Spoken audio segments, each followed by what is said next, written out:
안녕하세요. 오늘 저희가 좀 깊이 들여다볼 자료는요. 멕시코 과달라하라 행복한 교회를 섬기시는 김광철 목사님의 새벽 묵상 설교 영상입니다. 네, 특히 구약 성경 이사야서 53장 10절 이 한 구절을 중심으로 해서 예수님의 부활 그리고 그 이후 우리에게 주어진 약속들에 대해서 아주 흥미로운 시각을 제시하고 있습니다. 맞아요. 이 설교가 그냥 성경 구절 풀이에서 그치는 게 아니라 이사야 53장 10절을 예수님 부활 이후에 펼쳐지는 어떤 삶의 청사진처럼 보여주고 있더라고요. 네, 청사진이라는 표현이 적절하네요. 그래서 오늘 저희는 이 청사진을 한번 같이 펼쳐보면서요. 예수님의 부활이 그냥 과거였던 사건이 아니라 지금, 오늘, 여기 계신 여러분의 삶과 어떻게 직접적으로 이어지는지 그 세 가지의 핵심 약속을 중심으로 좀 파헤쳐보려고 합니다. 네, 좋습니다. 이 설교 메시지가 듣는 분들에게 또 어떤 새로운 의미로 다가갈 수 있을지 기대되네요. 자, 그럼 바로 시작해볼까요? 설교의 중심이 되는 말씀 이사야 53장 10절인데요. 제가 한번 읽어보겠습니다.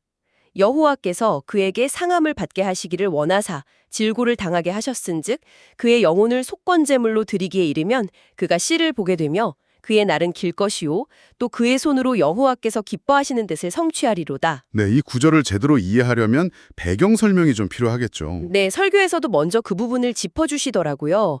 하나님께서 예수님의 고난을 원하셨다. 물론 이제 우리 구원을 위한 하나님의 큰 계획 안에서 그렇다는 거죠. 그렇죠. 그냥 고통 자체를 즐기신다는 의미가 아니라 그 고난을 통해 이루실 뜻이 있었다는 거죠. 그리고 예수님이 석건제물이 되셨다는 점, 이게 또 중요하게 다뤄지는데 속건제는 그 흠없는 순양으로만 드려야 했고 또 속죄제랑은 좀 달랐다고요. 네, 맞아요. 속죄제는 형편에 따라서 예물을 좀 달리할 수 있었는데 속건제는 그게 안 됐어요. 아주 엄격한 제사였죠.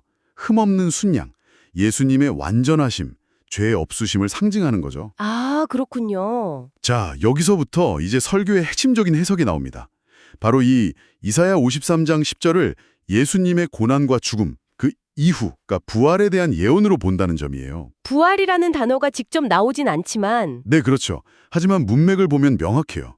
그의 영혼을 속건제물로 드리기에 이르면, 즉 그 고난과 죽음 이후에 일어날 세 가지 놀라운 일을 약속하고 있잖아요. 그 제물로 드려진 이후군요. 네, 죽음이 끝이 아니라 오히려 그 이후에 펼쳐질 하나님의 놀라운 계획, 새로운 시작을 예고하는 구절로 해석하는 겁니다. 우와, 그러네요. 만약 부활이 없었다면 이 뒤에 나오는 약속들은 사실 공허한 말이 될 수도 있겠네요. 그렇죠. 의미가 없어지죠. 자, 그럼 그 첫 번째 약속. 그가 씨를 보게 되며 이거부터 좀 자세히 볼까요? 네, 씨를 본다, 그러니까 후손을 본다는 건데 설교에서는 현대어 성경 번역을 인용해서 이 후손들이 끝없이 행복하게 오래 살 것이라고 부연 설명을 하시더라고요. 네.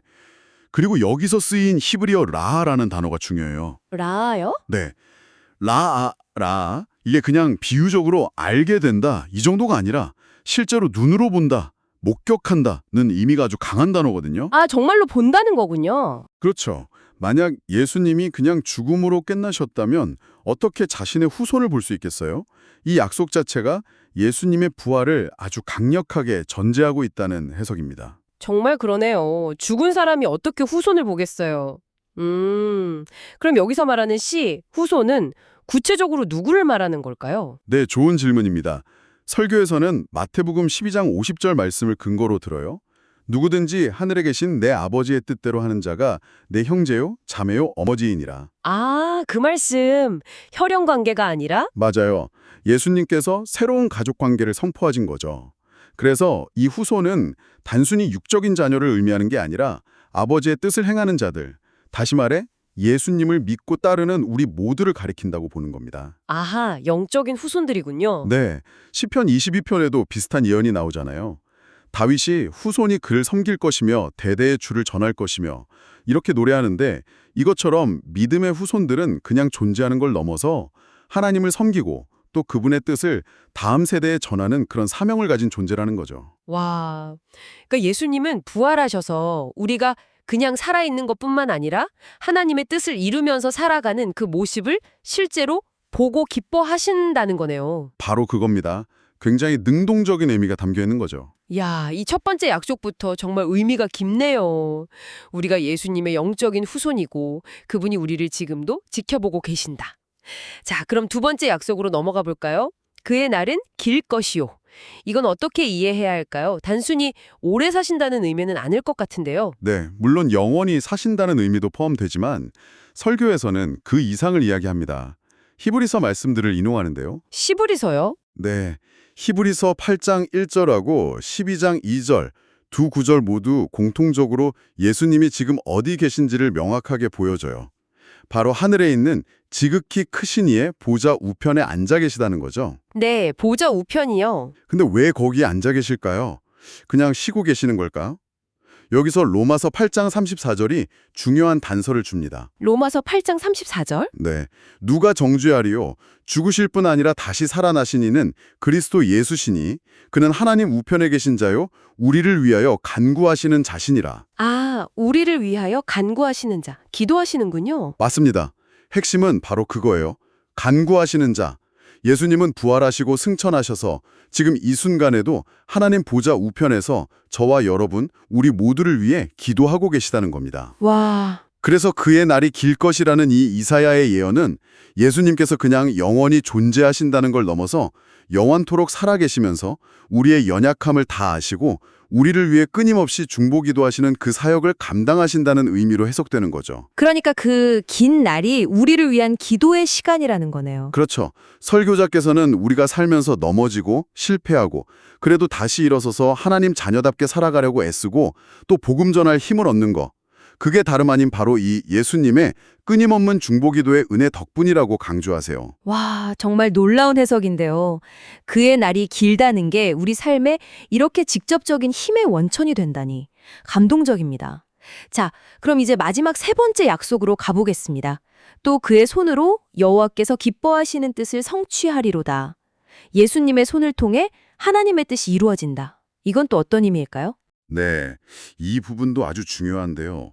설교에서는 겟세마네 동산에서의 예수님 기도를 먼저 떠올리게 합니다. 아, 십자가 지시기 전의 기도요. 네, 마태복음 26장에 보면 예수님이 얼마나 솔직하게 기도하셨는지 나오잖아요.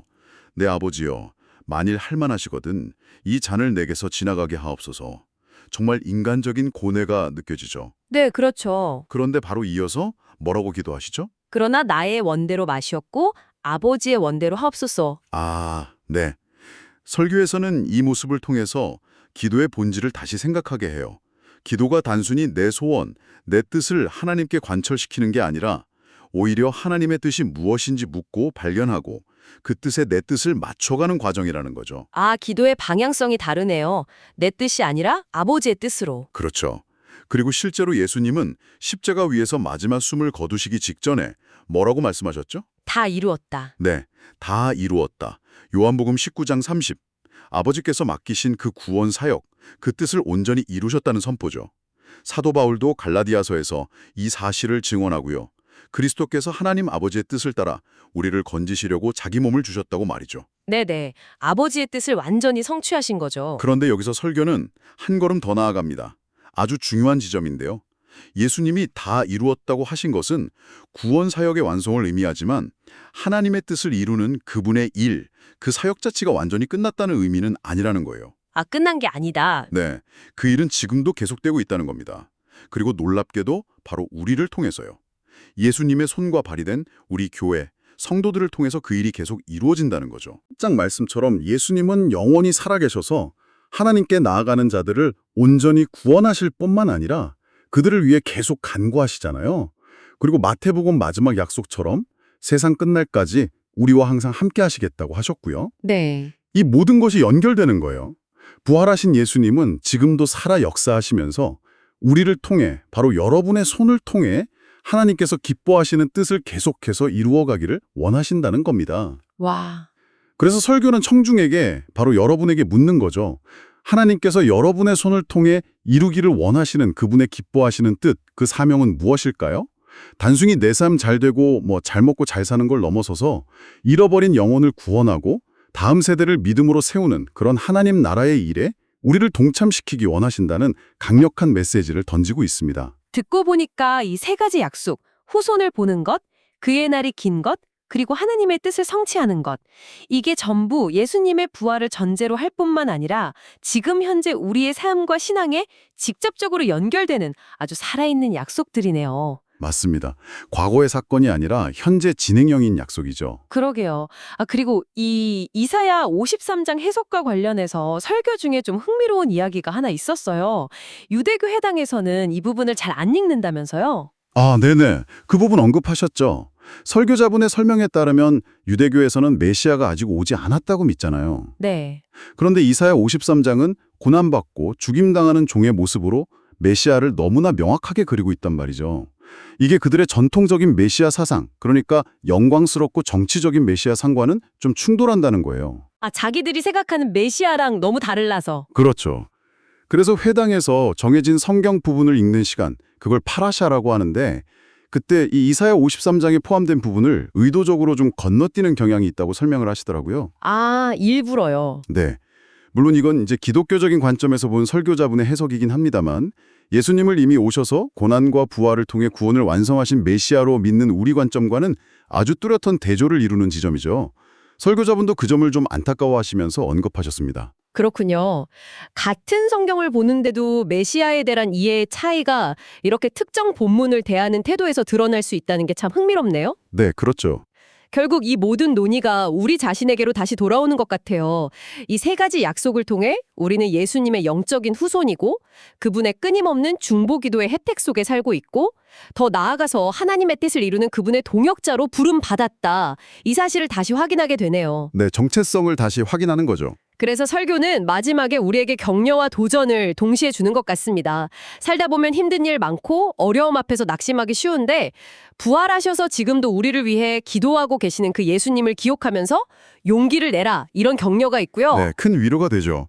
동시에 우리의 삶의 목표를 그냥 내 뜻, 내 소원 이루는 데만 두지 말고 예수님처럼 아버지의 뜻을 먼저 구하고 그 뜻을 이루는 삶을 살아야 한다는 그런 도전도 주는 것 같아요. 맞습니다. 삶의 방향성에 대한 도전이죠. 설교 말미에는 곧 있을 다니엘 기도회라는 특별 지도 주간을 언급하시면서 이 시간을 통해 성도들이 정말 하나님의 은혜를 더 깊이 경험하고 기도 응답도 받기를 축복하는 그런 내용도 있었고요. 네, 구체적인 적용으로 이어지죠. 또 교회가 멕시코 현지에서 진행하는 여러 사역들, 검정고시 학교나 기술학교, 신학교 건축 같은 구체적인 일들을 위해서도 함께 기도해달라고 요청하시면서 이 모든 것이 바로 하나님의 손으로 그분의 기뻐하시는 뜻을 성취하는 일의 일부다. 이렇게 연결시키시더라고요. 네, 그 적용점들이 참 인상 깊었습니다. 결국 이 설교 전체를 꿰뚫는 메시지는 이거 같아요. 우리의 정체성이 예수 그리스도의 부활과 그 약속에 아주 깊이 뿌리내리고 있다는 사실을 다시 한번 깨닫게 해주는 거죠. 네. 우리는 그분의 후손이고 그분의 기도로 살아가고 또 그분의 일을 이어가는 존재다. 예수님께서 십자가에서 다 이루었다라고 고백하신 것처럼 우리도 각자의 삶의 자리에서 하나님의 뜻을 이루며 살아갈 수 있도록 격려하는 그런 메시지였습니다. 오늘 저희는 멕시코 과달라하라 행복한 교회 김광철 목사님의 설교를 통해서요. 이사야 53장 10절에 담긴 예수님의 부활 이후의 삶의 청사진을 함께 들여다봤습니다. 세 가지 핵심 약속이었죠. 영적인 후손을 보시는 것, 우리를 위해 영원히 중보기도 하시는 것, 그리고 우리를 통해 하나님의 뜻을 계속해서 이루어 가시는 것. 네, 핵심은 정말 그거 같아요. 예수님의 부활과 그분의 사역이 그냥 과거의 어떤 박제된 유물이 아니라 지금 여기 우리의 삶 속에서 아주 생생하게 역사하고 있다는 사실. 맞습니다. 자, 그런데 오늘 설교는 우리의 뜻을 하나님의 뜻에 맞추는 그 여정을 강조했잖아요. 겟세마네 동산에서 예수님조차도 할 수만 있다면 이 잔을 내게서 거두어 주십시오라고 기도하시면서 자신의 그 인간적인 소망과 두려움을 아주 정직하게 드러내셨어요.